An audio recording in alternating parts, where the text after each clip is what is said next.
Hello, it's Crafty Carol here with another little video for you. And you may remember last year I made these boxes, the Merry Christmas Ho Ho Ho boxes for my, I think I gave Ferrero Rocher or something like that. Lindt chocolate fits in there as well. There is a free PDF for this on my blog. But I like these boxes, but this year, instead of the Lindts, I've actually bought, instead of the Ferrero Rocher, I bought these little mint teddy bears this year, and I've got loads and loads of them. I bought a huge box, so I wanted to make a box for these. So I've had a play, and I thought I'd base it on my box, and I made this one first, and that's got the Lindt teddies standing up in it, but I didn't actually like it. I wanted it to go the other way round. I wanted them to lay down. So I've made some other ones. And this one is the one I've come up with. So I've got my teddies lying down in the box. So very similar to my Ho Ho Ho box, made in a very similar way. But I wanted to show you how to make this one for the teddies. So I've got quite a few now, all filled with my Lindt teddies, because these are what everyone is going to get at our Christmas dinner. So I need a lot of them. So I'm already well there. Let me just move these out of the way. There's a lot of nice Lindt teddies to eat anyway for everybody. So to make this, just move my teddies over there. I've already cut out some of the decoration I'm going to use, but I'll just show you what you need. So you need, first of all, a piece of colour cardstock to match whatever DSP you want to use. And this cardstock is 25.5 centimetres by 18.5 centimetres. I've not worked this out in inches, but I'm sure you can work it out. Let me have a look and see what that would be in inches. So in inches, that is basically 10 inches by 18.5, which is 7.25. So 10 by 7.25 if you're working in inches. But I am going to work in centimetres because it suits me better. I'm going to bring this back in so I can show you the score lines. So on the long side, I'm going to start with that first, and we are going to score that at 5.5 centimetres, which should be 2 1/8 inches. And I'm going to score that on that side, and then I'm going to turn it round and do the same on the other side, and then I know it's got the same both sides. Or move it along and score it at 20. It's totally up to you. But I prefer it to turn it round. Now we're going to turn it onto the short side, and we're going to start off. The first score line is at 2.5 centimetres. So you can either do it this side, or we'll do it all the one side. So 2.5, making sure it's lined up beautifully and firm with the top, so it's nice and straight. So score it at 2.5 centimetres, at 8 centimetres, at 10.5 centimetres, and at 16. Now for 16, you need to open up your arm, and it's actually right on the bend in our new trimmers. So right lining up with where the actual, what's the word I want?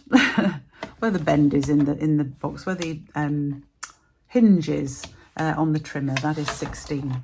So we end up with a piece that has these folds. So we're going to fold all of those and give them a bit of a burnish. Doesn't need to be super tight, the burnish, but we just want to show you where the folds are.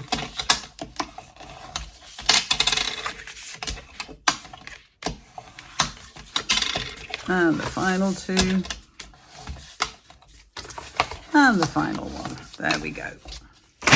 So there are all our folds. Now I'm going to grab my scissors, which I seem to have lost. Where are the scissors? There's it gone.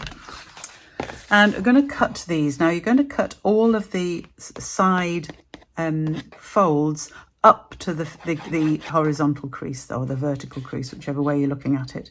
So we're just going to cut in both sides up to here.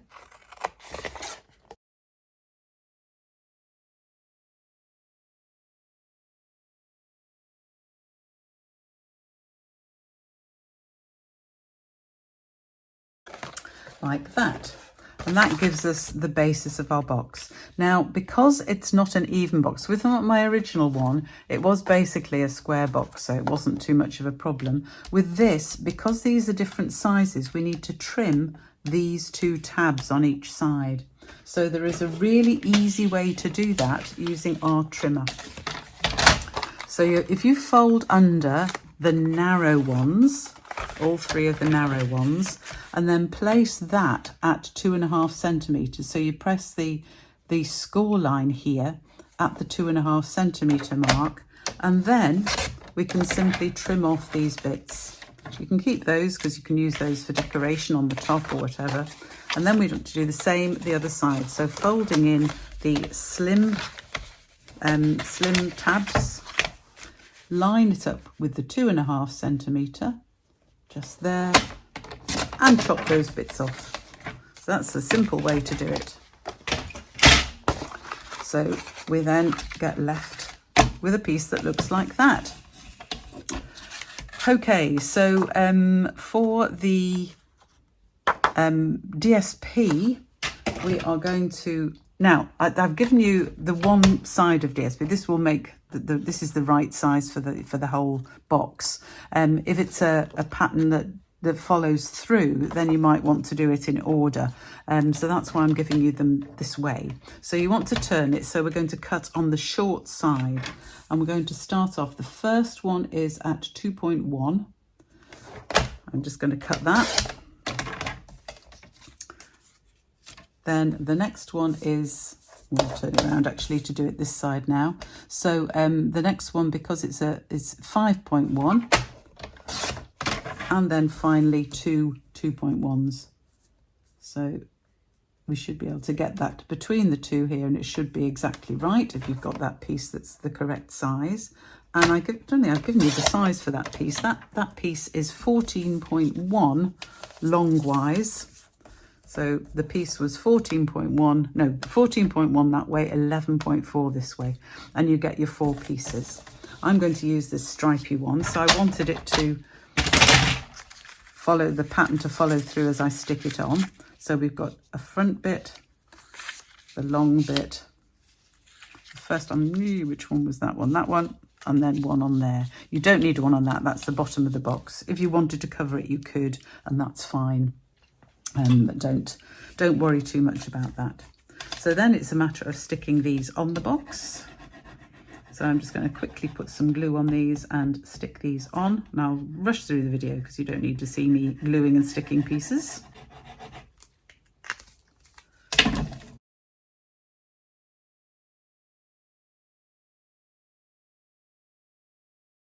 There. So as you can see, I've got my pattern so that it does follow through on each of the pieces. It's not too important with this particular pattern, but I just prefer it to show. So that's how you'd cut it in that order. So before we then move on to sticking the box together, I just want to mark the top flap that's going to bend over, because I am going to put, I'm going to cut a little hole in that. So I'm going to line up this score line with the 7.5 centimetre, and then I can just make a little mark there, or measure it along with a ruler, obviously, whichever you find easiest. And then I've used my little 1-inch punch, and that means I can punch this out in the middle, so I get that so that the little mark is in the centre of my circle, or just about there, and I can cut out that little notch just to make it easy for the recipient to open. Okay, so then we're going to stick it all together, and very simply, we're going to start off, that's the front with our cutout. We're going to start off by putting glue just on these side flaps here.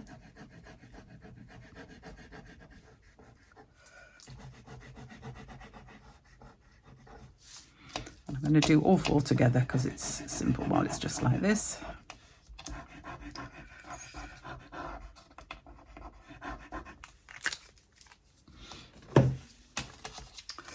So I'm going to fold that piece in, fold the middle piece across, and make sure it's nice and straight. Get that out of the way so you can see.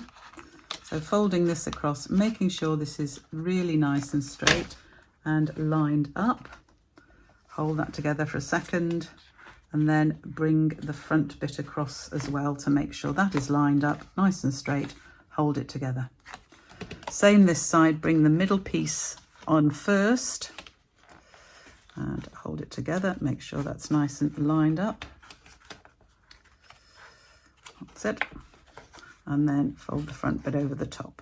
I'm just going to hold it just for a second while that glue takes. And there is the bottom of the box. So now I'm going to make the lid and do that in exactly the same way.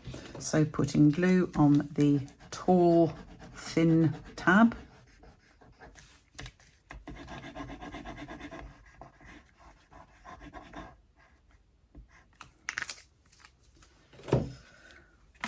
And then folding it so that it is nice and straight and exact together.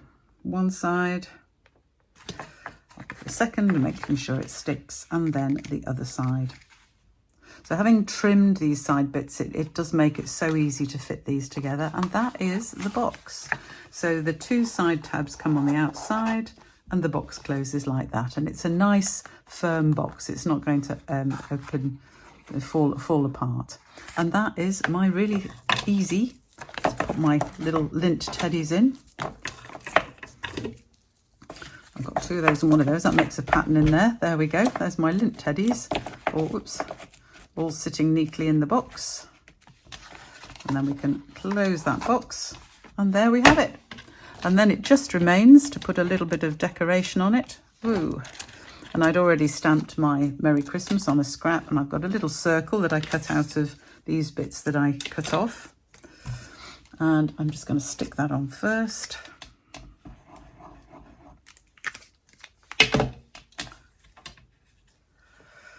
Just somewhere over to the side here. Then on my tab here, I'm just going to cut this so that it's angled at much the same as that. I'm going to leave this end, perhaps not have it quite so long, chop off a little bit of that, just by eye. And then I'm going to pop glue just on the end there. Use my fingers, probably should have done this before I put the glue on, just to shape it a little bit. Pop that against there. Just make sure I hold it down, and then I cut out a few things from an old retired set here. I think, which one should we use? Let's see. I'm going to pop a leaf on first. These are just some old retired dies that I had. So you can put any design you want on the front, obviously. Now, shall we have our berries? Yeah, I think we might have our berries on this one. One of the berries is a little bit trimmed. I don't know why that was. So I'm putting some little blobs of glue on here. And then we can put this, I'll put it so that that berry seems as though it's behind the leaf. That's probably a good idea. And then I might just trim the end there a bit. There we go. And then just to finish it, I have some little gems here. I'll put one on the end of there to hold that down because I didn't want that there. And a couple more, little cluster of little berries here. There we go. So there we have it. This is my redesigned Ho Ho Ho box, if you like, just for some Lindt teddies. I haven't put an insert in this one. I've just, because the teddies themselves just line up in the box nicely. So there we have it. So I'm getting on. I'll still give this one to someone, though I don't like it that way up. There I have quite a few now. Lindt teddy boxes. I've still got a few more to make for all of our family because there's quite a few, but I'm nearly there. So thank you for joining me today. You'll see that I tried with these. That one was a little bit too wide, so I've narrowed it down again for the main one. So this is the one I'm sticking with now. And I hope you enjoyed that little project. There is a free PDF. I will redo a PDF like the Ho Ho Ho one just for this box, and I hope to see you again soon. Obviously the instructions are in the blog as well at Crafty Carol's Cards. Thanks for joining me today. Bye for now.